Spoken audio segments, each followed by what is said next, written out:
d'accord? Donc toi, tu es venu pour remonter le moral de sa copine, et elle part avec un Belge après un bain de minuit, d'accord? Et à la fin, se fait-elle, eh ben, Louise, ben, c'est cool, parce que du coup, ben, ton ex est relié au caca. Parce que si c'est ton frère aîné qui te ramène faire une expédition pour aller voir son caca radioactif.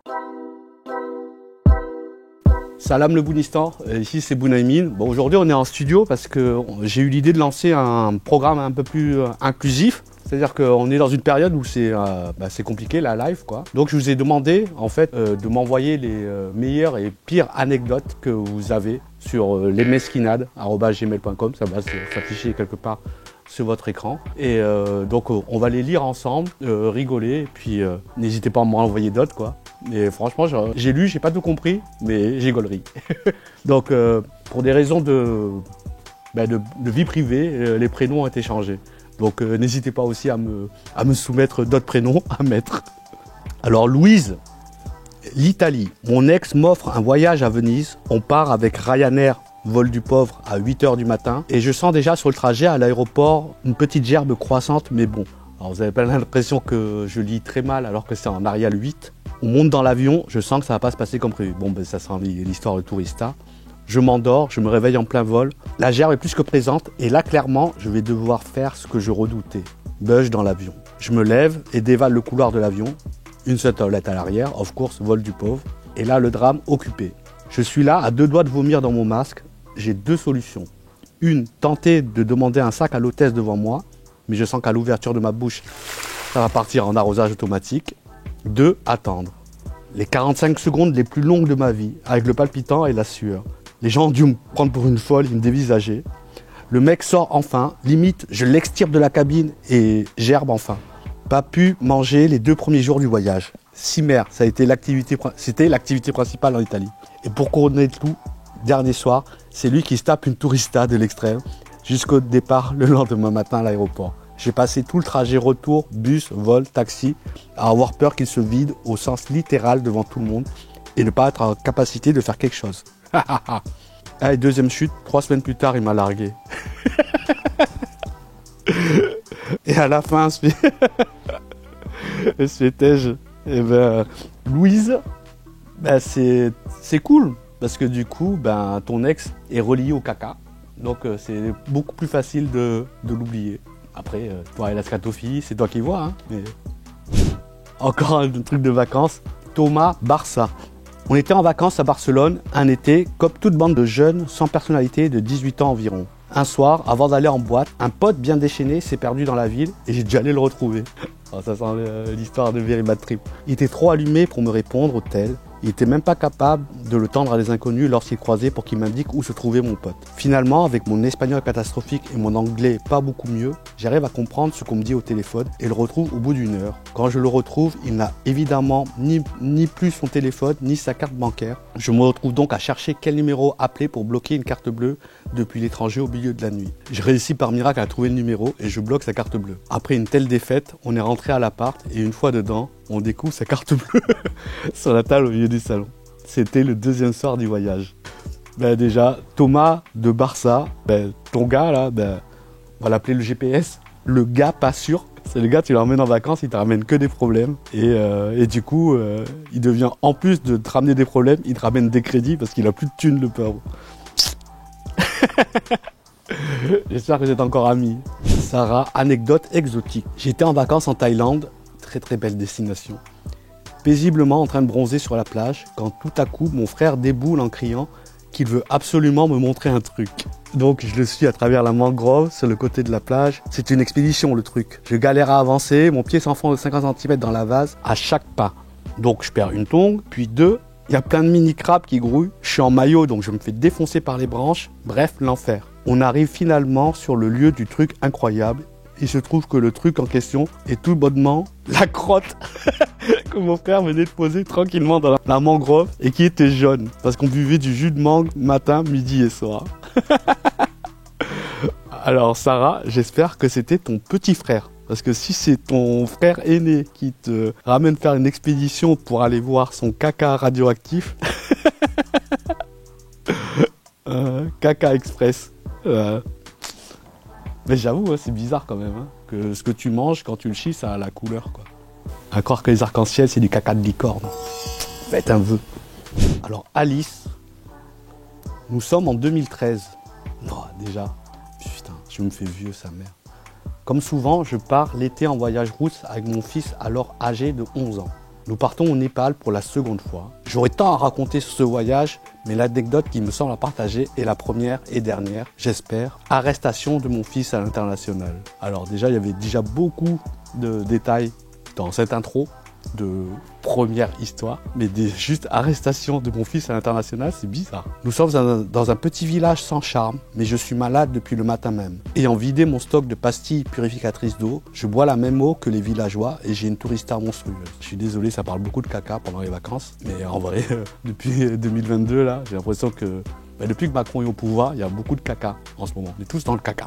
Nous faisons donc une pause dans ce petit village, séparé d'un autre petit village par une rivière et un pont. Nous sommes seuls dans la guest house et le couple qui nous accueille n'est pas bavard. Le lendemain, mon état ne s'est pas du tout amélioré, j'ai de la fièvre, je me vis tous les quarts d'heure. Mon fils s'ennuie. Évidemment qu'il s'ennuie.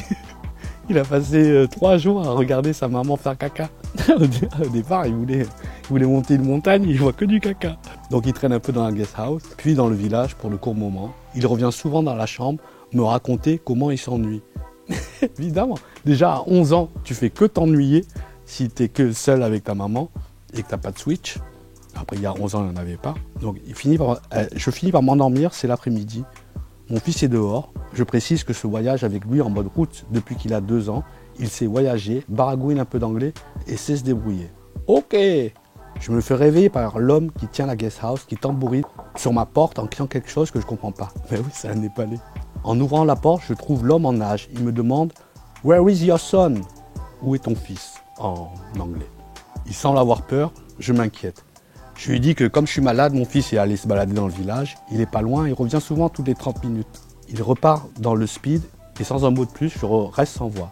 Je pense alors qu'il arrivait quelque chose à mon fils, je m'habille et je pars dans le village, les yeux écarquillés, la boule au vide et clairement, je me retiens de chier à tout moment.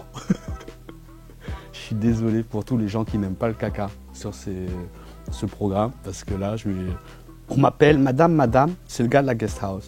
Il me dit que mon fils a été retrouvé près de la rivière dans l'autre village et qu'il va arriver. Je retrouve mon fils au croisement d'une rue, il a les larmes aux yeux, on se prend dans les bras, je le rassure, m'excuse de l'avoir laissé seul. Il me dit qu'il a eu peur pour moi, je comprends rien et je demande de m'expliquer ce qui s'est passé. On va voir la version de l'enfant. Ils ont fait appel à la police du village. Ils ont demandé à mon fils de le suivre dans une maison. Mon fils s'est donc retrouvé à table avec 10 gars qui parlaient népalais et essayer de communiquer avec lui. Mon fils a eu peur pour moi parce qu'il pensait que les gars voulaient me retrouver pour me dépouiller ou m'agresser. Alors, aux questions posées en anglais, il répondait rien. Donc, le gamin de 11 ans, il voit qu'il y a des gens qui lui parlent et lui, dans sa tête, il croit qu'ils veulent kidnapper sa mère. Alors, je comprends que depuis qu'il a 2 ans, il sait parler anglais et il se débrouille, mais dans sa tête, il est un peu parano fort quand même. Mais bon, le temps est passé et mon fils a compris qu'il devait se dire qu'il était perdu. Et oui, mec, t'es un gamin, c'est pour ça qu'il te parle, c'est parce que t'es perdu. Il a fini donc par expliquer en anglais qu'il était avec sa mère et comment il s'appelait et qu'il n'était pas perdu. Mais il voulait me protéger et il ne voulait pas donner le nom de la guest house. D'accord, donc c'est comme ça qu'elle dit qu'elle a longtemps eu honte de cette histoire, que j'ai quand même raconté à ma fille et mes potes. J'avais peur qu'on me retrouve négligente. Je pense que ça va encore être une histoire de caca. Parce que ça parle de camping. Ouais, parce qu'on a tous eu des histoires de camping. Donc c'est Diana qui nous raconte quand elle est allée au camping. On était partis au Cap d'Agde entre meufs, l'une d'elles en déprime parce qu'elle venait d'apprendre que son gars l'avait refait cocu. Et donc on voulait lui changer les idées. Alors Diana et vos copines, vous avez des très bonnes idées d'aller dans une ville de naturistes pour remonter le moral de votre copine qui s'est faite cocu. Allez, t'es triste, viens, on va voir notre zizi. Donc, un soir partant d'une bonne volonté de changer les idées de ma pote, s'est fait tromper. Je propose d'aller au bar du camping. Ça part bien, on s'est offrir des trucs, la nocère monte, et on retourne se poser à notre emplacement pour continuer la soirée. Mais calmement. Sauf qu'à côté, il y avait une bande de Belges, des mecs. Ils nous proposent de venir avec eux à leur emplacement. Eux, ils faisaient une vraie soirée avec de la musique et tout. Ok, donc il y a soirée tranquille de filles et soirée comme à droite. On part faire un bain de minuit, on revient finir la soirée sur le remplacement. Puis moi crevé mais m'étant entiché d'un des gars, je repars avec. Mes copines rentrent se coucher, elles aussi vers 1h du matin. D'accord? Donc toi, tu étais venu pour remonter le moral de sa copine. Et elle part avec un Belge après un bain de minuit. D'accord. Le lendemain matin, 8h du matin, on vient nous réveiller. Le directeur du camping avait envoyé un de ses sbires. J'aime trop les mots qu'elle utilise. Elle a utilisé le mot sbire. Merci à toi d'utiliser le mot sbire. Le dirlo nous Quoi? Ok. Donc le lendemain matin, il y a un des sbires du directeur du camping qui veut nous virer du camping. Moi, remonté comme un coucou, sortant du pieu au lendemain de soirée, j'y vais. Sbire et remonté comme un coucou. Je te kiffe. Après, le dirlo nous explique. J'adore lire les mesquinades parce que voilà, on voit comment chacun s'exprime et moi j'imagine, je t'imagine et j'ai envie de parler des heures avec toi. Le dirlo et ses sbires. Le dirlo nous explique qu'on doit quitter les lieux de suite avant 10h. Je demande pourquoi. Il me dit c'est un camping familial, vous avez enfreint les règles et fait la teuf jusqu'à 6h du mat. Donc là c'est la première info, il y a des campings familiales au Cap d'Agde. Donc voilà, si vous voulez échanger des enfants, ben allez-y, des échangistes d'enfants. Je sais pas si on va la garder celle-là. Je comprends qu'il nous a pris pour les Belges et je lui réponds non, c'est pas nous, en toute poucave. Tu vois, elle a dit poucave, dirlo et sbire. Elle est magique. Nous, on s'est couché à 1h15. Et moi, je le sais très bien, puisque c'est à 7h que je suis allé prendre ma douche et que j'étais avec un mec dedans. Donc, je m'en rappelle. Donc, elle se rappelle vraiment l'heure où elle a ken. Ça tue sa mère. Elle a un neurodateur ici. Il a rien voulu savoir, on s'est fait têche et on a dû retrouver un truc en urgence. On en trouve un, on arrive, c'était un camping d'EHPAD. C'est pas là que je vais prendre des douches à 1h du mat avec les gars. Ah, c'est là que tu te trompes, ma belle. Hein. Les vieux, ils aiment bien se laver. Il faut les laver, les vieux.